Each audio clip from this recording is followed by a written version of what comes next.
Tinatawagan ko si Ma'am Maria.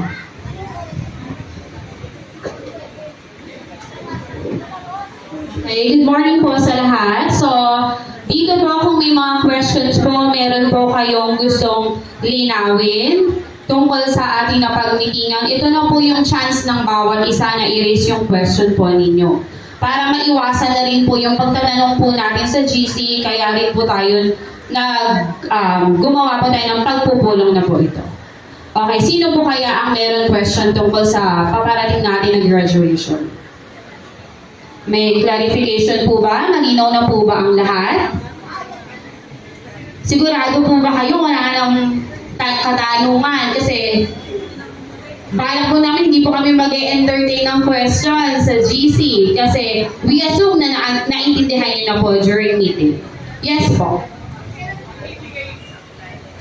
Ang sablay po ay kasabay po na ibibigay sa last practice po. Kasabay po yan nung sa program, invitation sa kampo ng ribbon. Meron pa po? Tanong na po kayo ngayon. Wala na po magtatanong sa GC. Yes po.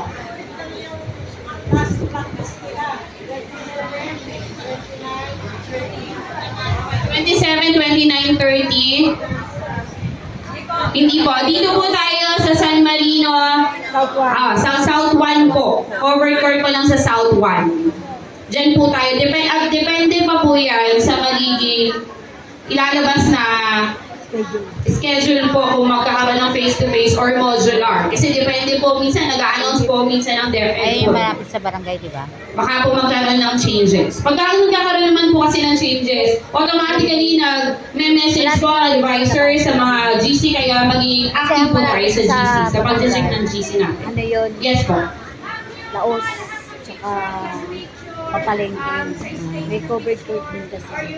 Oo nga. Ang sa south, malapit dito sa labasan. Yun dito? Kasi yung... Okay po. Yung sa picture po, especially sa mga picture, depende po kasi sa delivery po yan ng photographer. Pagka po na deliver po before the schedule ng card giving, isasabay na po namin. So, ganun po yun. Kung hindi pa man po, i-announce naman po kayo, i-inform din naman po kayo ng mga advisor. So may series. Kasi nakadepende po yung pag-release po namin ng mga class picture, TOGA picture, yung free picture during the receiving of diploma, saka na sa mga oras, depende po sa pag-deliver po sa atin ng ating official photographer. Meron pa po? Yes po. Okay. Hindi na po sila magtotoga kasi hindi naman senior high school na lang po talaga ngayon ang nagtotoga. Sila lang po, kumbaga tayo parang nasa completion lang po tayo ng elementary level. So that's why sablay lang po talaga. Ang nagtotoga na lang po ngayon ay sa senior high school at saka po sa college. Gawa po rin yan based sa K-12 program po natin. Yes po.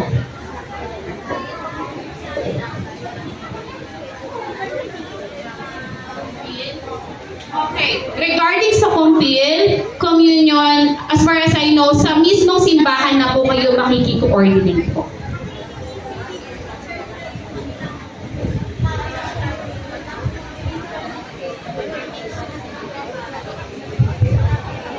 Ganun, pagka ganun po talaga, hindi na po sa advisor.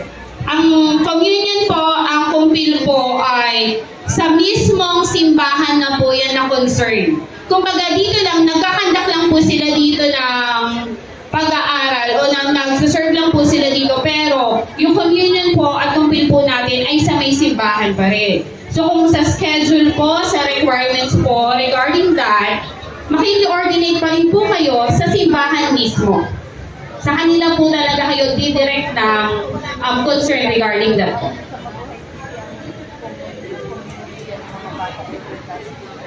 Okay, graduation po. Ang graduation po natin ay May 31, 8 a.m. sa Palto Integrated High School po. Wala pong malilate.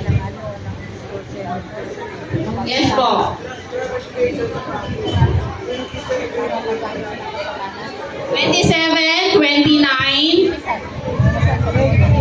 30 po. Iyon po ay, ang general practice po natin ay sa San Marino South 1. Re-remind lang ko dito. Oo, nandito naman sila. Practice 27, 28 pa na. 29, 30 San Marino. South 1. Kailan yung pupunta ng magpa-practice doon sa eskwelahan? May 30. Okay, ako naman. Wala po tayong general practice sa Paliparan 2. Kaya nga po kami nagpa-schedule sa South 1 kasi parehas lang naman po yung orientation ng doon na covered court. Medyo mas malaki nga lang sa PAL 2 kasi po gagamitin din po ng ibang school yung PAL 2, lalo na po doon may elementary at merong high school. So kaya po naghanap ng ibang venue for general practice. Kasi same lang din naman po yun. Ang pinagkaiba lang po ay mas maliit yun dito kesa doon sa PAL 2. So kaya wala pong problema doon.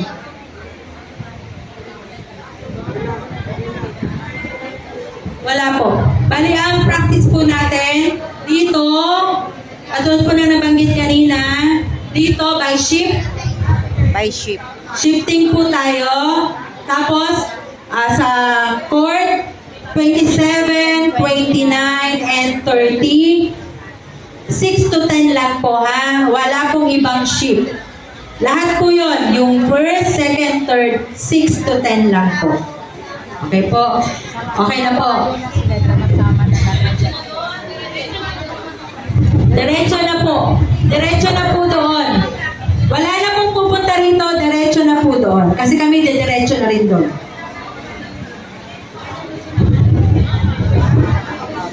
Yung tinatanong ni Father kanina, ba't walang May 28? Mayroon pong program ang paaralan, recognition po yun. Kaya wala po yun, recognition day. Kaya 27, 29, 30 lang po talaga ang schedule natin. Ha? 6 to 10 po yun. Huwag niyo po problemahin ang routine. Kami na po ang bahala sa routine. Umattend lang po kayo on time. At alamin niyo ang pwesto niyo kung saan kayo uupo. Sa routine ng bata, kami na po ang bahala dyan. Hindi po tayo pwedeng pumunta sa PAL 2, Integrated High School, para mag-practice doon kasi ginagamit din po yun. Meron din po mga graduation doon ng iba't ibang paaralan. Okay? Speaking of PAL 2 po, Integrated High School, meron po silang ibinigay sa atin. Ito po ay meron po silang programa. Ang tawag po rito ay Special Program in the Arts. Ito po ay para sa mga estudyante na may mga potential talent sa arts, sa dance, music, theater arts, creative writing, and visual arts. So kung anak po ninyo ay, sa tingin nyo ay artist, at kayang-kaya niya po ito at gusto niya pong subukan, no? Pwede po silang pumasok sa special arts class. Kung alam niyo po yung special science class, iba naman po to, special arts class. PAL 2 po ito, sa mga mag-e-enroll po doon sa PAL 2 Integrated High School. Ito po ay open para sa mga batang walang grade na mababa sa 85 na average pala. Ang average dapat 85 pataas. Okay? So hindi porket hindi honors ang anak nyo, hindi pwede. Basta naka 85 siya sa kanyang average at wala siyang failing grade sa ibang subject. Ngayon po kung kayo ay interesado, pwede nyo pong sabihin sa advisor para po kayo ay makakuha nitong requirements po. Okay? Arts po, ito po ulitin ko po, no? Arts, dance, yan, music, theater arts, creative writing, and visual arts. Hingi po kayo ng requirements para sa mga talented na, maraming mga talentado dito eh. Mga estudyante natin. Totoo naman yan, maraming talent. Okay po? May tanong pa po ba? Mukhang manananghalian pa yung mga iba. Alam ko kaya umalis na yung iba kasi clear na sa kanila. No? Pero maraming salamat po sa mga nandito pa. Kayo talaga ang DepEd matatag. Na? Matatag talaga kayo, nandito pa rin po kayo. Ngayon may announcement pa rin po kami, ha? Magandang hapon po. Bali, ano sa po yung sa school po. sa school publication po, bali baka by next week or next week may i-release po na dyaryo sa mga bata. Bali worth 60 pesos po yun. Ang school publication po yun ay legal na contribution po sa ilalim po ng department ano po, order, depend order. So bali, pwede, by Monday, pwede na po magbayad ng 60 pesos para sa dyaryo. Maraming salamat po. May tanong pa po ba? Yes po.